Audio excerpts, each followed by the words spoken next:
Roll sound. Rolling. Sound production, take 2. Now, I told y'all, when we step up here and we have these types of conversations, like I said, this isn't just me talking, right? This is a learning experience, right? For a lot of people, this is a learning experience.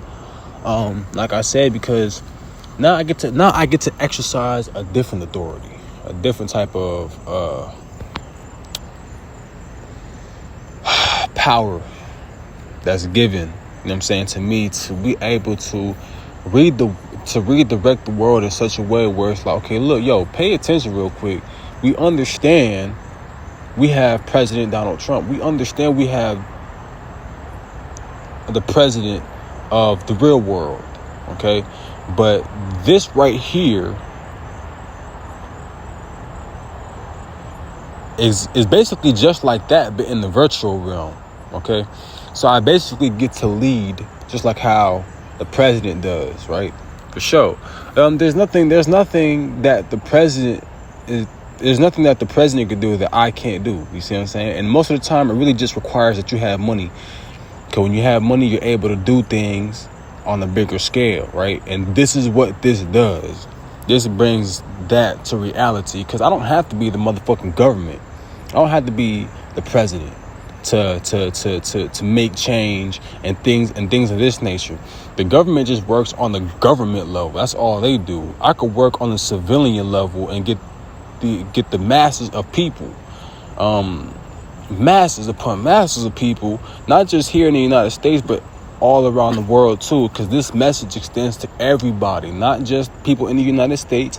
It extends to people all around the world, even including Israel. So if anybody from Israel is hearing this, good job, bro. Because like I said, you know, in the world where there's so much content and stuff just being thrown out on the YouTube algorithm nowadays, it's almost hard to find somebody that's real, on a real level, down to earth type of person. And this is me. I get to talk to y'all down to earth, in real time, real life action. You see what I'm saying? Now, obviously, I did my sponsors, right? Y'all saw Cadillac on there. You know, I always told y'all Cadillac is my baby. I ain't gonna lie. That is the car I'ma always go to. You know what I'm saying? When I see a new car that's out on Cadillac, it's copped. It's already any car that doesn't even exist in Cadillac right now, I already copped it. It's mine. You see what I'm saying? Because like I said, Cadillac is made for people like me. Okay. So if you're not built for this type of work, I don't think Cadillacs are made for you. I don't think Cadillac is the one. Okay. There's a whole bunch of other cars, right? You can, Ferrari, Mercedes Benz, a whole lot of different cars, whatever. I'm just saying, for me, Cadillac is the one. It provides the space, the SUV. I like the SUV one, the 2025. Cause like I said, SUVs, I just like them. You know what I'm saying? They're bigger. They're wider, more room. Right? I'm smaller in size, so a Cadillac will work for me 100%. Cause I like that big body, chunky. You know what I'm saying? So yeah, it provides the extra armor. Okay, so that's why I like Cadillac. All right, yeah, that's why I sponsor Cadillac. Because like I said, they are the number one recognition. I put them up there. So yeah. But once again, like I said, just back on the grounds of the world. What is going on today in our world today? We have a lot of things going on. We got wars with Ukraine and Russia. Then we got the Gaza and Israel war. And then we got, what else we got? We got wars in other nations too.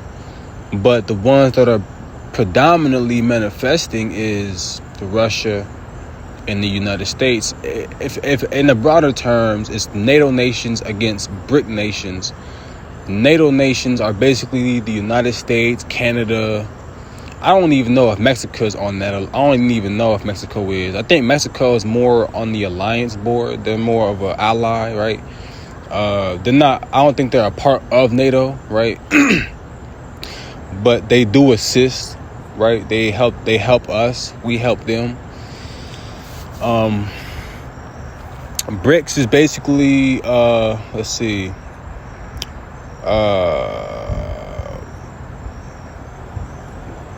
Baru. I don't know. I don't know if that was even the right one. Get that out. I don't know if it's Baru, but BRICS is basically I is India, C is China. There's some other ones up there, y'all. I can't. I don't want to get it wrong. So correct me if I'm wrong, but yeah, BRICS and NATO. So these are the two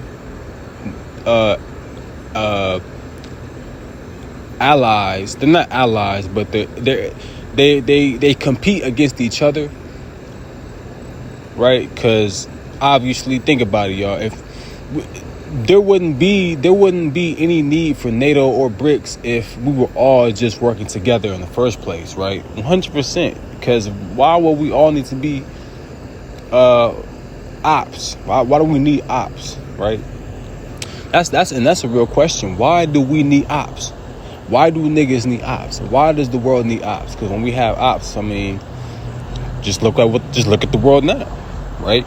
And like I said, and this even goes down on a lower level of just like, even with niggas, this is a great example. Cause like I said, niggas know best. You know, niggas got ops, and this shit, you take that same mentality and you place it in the international world. It's the same shit. This is why I said, no matter how you look at this shit, it's not hard to understand how the whole game is played. It's not hard to understand how the government functions. It's not hard to understand this shit. When we say and hear things like, we hate Russia or whatever. No. I don't hate Russia. Okay, I don't hate Russia. I might dislike the president. I might dislike how they run it. But I don't hate Russia. I don't have any reason to hate Russians. Civilians, right? Civilians, Russians. They are regular people just like me and you, okay? They don't want, I guarantee you, most of them do not want a war. I tell you this is what people don't tell y'all. A lot of Russians do not want to go to war with anybody, not even the United States. And obviously we know that Russia and the US are like the two powers of the world. You know what I'm saying? I don't even want to say Russia is a power, but they're a power because they have nuclear weapons. So that's the only reason. If them niggas didn't have nuclear weapons, then them niggas would collapse tomorrow because they would have nothing to defend themselves. You see what I'm saying? So all they really have is nukes to back themselves up. They don't have anything else outside of that. You see what I'm saying? So that's why Putin can sit here and make nuclear threats all day long, because that nigga has no standing army. His army is overall weak. You look at the battlefield and you see what's going on. Now, obviously, the reality is, if you get shot, nigga, you gonna get hurt. You see what I'm saying? Doesn't matter if the other, because like I said, this reminds me of like the United States when we went to war with Afghanistan. We were in Afghanistan, and this was going on prior to when I was born. So I was born in 2003, but the Afghanistan war, right, bro? You had Taliban niggas, right? The niggas had Taliban, bro. They didn't have all the high-tech gear like how we do here in the United States. Now, in the United States, we have all the high-tech AC-130 Sentra guns and all these fucking high-tech javelin weapons. You know what I'm saying? We got all this high-tech shit. But somebody with the AK can still whoop your ass, you see what I'm saying? And still take you down. So it goes to show, it doesn't matter how advanced or how strong of the weapons you have, you can still lose against a player one, a level one. You see what I'm saying? Now, obviously, in my eyes, there's different ranks, obviously, right? The person that's been in war the longest is going to understand how this shit works, how the war game works, okay? 100%. Someone who has that experience.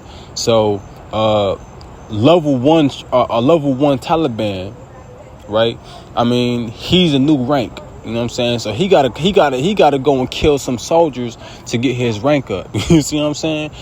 And the funny part is, this shit is just like the video games, nigga. You go out there and you kill a whole bunch of players in the lobby, nigga. Once the match is over, nigga, you ranking up. You see what I'm saying? You getting XP, you unlocking new guns, new attachments, new laser sights, all different types of shit on your gun.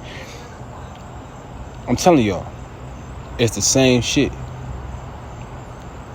Now, once again, like I told y'all, even with the United States, we have nuclear weapons too, right? And once again, I mean, this is what, me personally, right? If it were up to me, there wouldn't even be such thing as nuclear weapons, because if you know, it really takes away that, oh yeah, you really have to strategize the attack, because see, this is what I hate. Nuclear weapons basically made it so that nobody could do anything. But if you use the nuclear weapon, then everybody dies anyway. And that's why I think people like Putin are silly, because you could sit here and use the nuclear threat all day long, but my nigga, like think about this, right? Because if I'm the president, my nigga, and I press the red nuclear button, nigga, and the nukes fly, understand that's a death sentence for everybody and everybody all around the world, no matter where you at. You see what I'm saying? That's automatic death sentence for mankind. Nuclear weapons is the automatic death sentence. So that's why I think, bro, why the fuck, how are you gonna sit here and use the nuclear threat and then cause what the fuck is you gonna do? I'm gonna be honest, if a nuke is coming down, if nukes are flying into the atmosphere, where the fuck am I gonna run? I'm gonna keep my ass inside the White House, nigga. And cause like I said, everybody's gonna die. You see what I'm saying? You're not gonna run, and you're not gonna survive it. Your little Secret Service members and all them, they're humans too. They're not robots. They gotta eat, sleep, shit, think for themselves, and see what works. Because think about it, bro. The truth is that if everything gets destroyed, even if the presidents of the world are still here somehow and everybody else is dead, bro, the whole world and economy is destroyed. Okay, that means there's nothing left here on earth. Okay, everybody is gone. Okay, so the buildings are up in ashes, everything's destroyed.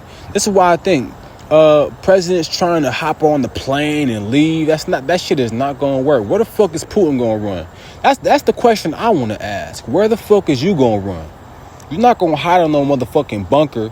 You're not even gonna be able to live that long. So how the fuck do niggas think they gonna hit the nuke button and then be gone? You see how stupid these niggas sound? Like, bro, this is why I said it makes no sense to even go that route. Because if niggas do that, then we lose everything that, you know what I'm saying, that we built all this time. And like I said, just look at how mankind has progressed over time. You see what I'm saying? Now, obviously, Russia's in the position that they're in because they did something that they weren't supposed to do. And even though they'll try to, like, you know what I'm saying, try to legitimize it, it's not legitimate, because what they did was wrong in the first place. And then, Putin is not going... That's the thing about Putin. Putin is slick. You see what I'm saying? But he's not slick because he just... All it is really just comes down to in denial. You see what I'm saying? He's in denial about the action that he took. And he could say security, this, that, the third. I guarantee, but nobody cares about Russia. Nobody wants your Russia, okay? Russia is over there for a reason. Ukraine is right there. You shouldn't be touching Ukraine. You see what I'm saying? That's the facts. So basically Putin is upset because now we're supplying Ukraine with missiles and bombs, right? Rightfully so, because like I said, do we just let bad people just do what they want? No. So that's why I said Putin can act like, we got to go to war. We got to go to war with the U.S. and NATO. Nigga, let me go ahead and shut this nigga down real quick, because the truth of the matter is, Putin is not safe anywhere he goes. And like I said, because when it comes down to it,